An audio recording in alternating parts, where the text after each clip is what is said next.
Right ఇక బులెటిన్లో breaking news చూస్తున్నాం. తెలంగాణ బీజేపీలో హై వోల్టేజ్ పరిణామాలు చోటు చేసుకుంటున్నాయి. గత కొంతకాలంగా అంతర్గత విభేదాలకు చెక్ పెట్టేందుకు కీలకమైన అడుగులు పడుతున్నాయి.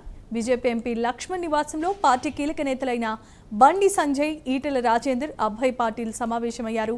భేటీ తర్వాత ఆ ఇద్దరు నేతలు ఆలింగనం చేసుకున్నారు. ఇద్దరు అగ్రనేతలు ముఖాముఖిగా భేటీ అయ్యి పార్టీలో ఉన్న తాజా పరిస్థితులు, భవిష్యత్ కార్యాచరణ, సమన్వయంపై చర్చించినట్లుగా తెలుస్తోంది.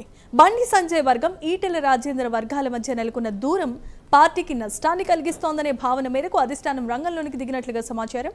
ఢిల్లీ పెద్దల సూచనల మేరకు ఈ కీలకమైన భేటీకి మార్గం సుగమమైనట్లు తెలుస్తోంది. ఇద్దరు నేతలు కలిసి పనిచేసేలా సమన్వయం తీసుకురావటమే ప్రధాన లక్ష్యంగా ఈ సమావేశం జరిగింది.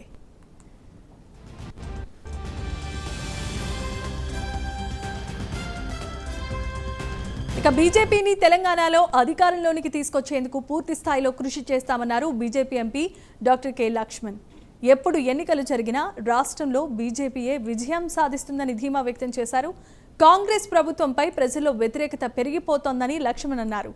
ఎన్నికల సమయంలో ఇచ్చిన హామీలను ముఖ్యమంత్రి రేవంత్ విస్మరించారని, రేవంత్ పరిపాలన పట్ల ప్రజలు విసిగిపోయారని అన్నారు. పార్టీ సమావేశంలో కీలకమైన అంశాలపై చర్చించామని, తెలంగాణలో పార్టీ బలోపేతం, భవిష్యత్ కార్యాచరణపై దృష్టి సారిస్తున్నామని వివరాలు వెల్లడించారు. అభయ్ పాటిల్ మా రాష్ట్ర పార్టీ ఇన్ఛార్జిగా వారు హైదరాబాదు వచ్చిన సందర్భంగా వారితో పాటు నా తోటి సహచర పార్లమెంట్ సభ్యులు ఈటెల రాజేందర్ గారు, కేంద్ర హోంశాఖ సహాయ మంత్రి బండి సంజయ్ గారు వారు కూడా భోజనానికి పిలవడం జరిగింది.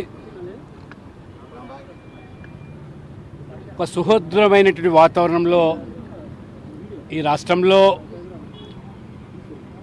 ప్రస్తుత రాజకీయ పరిస్థితులపైన చర్చించుకొని ఇటీవల ప్రధానమంత్రి రాక, జాతీయ అధ్యక్షులు నితిన్ నవీన్ గారు 3 రోజుల పర్యటన, అంతకు పూర్వము డిఫెన్స్ మినిస్టర్గా రాజ్నాథ్ సింగ్ గారు, ఆ తర్వాత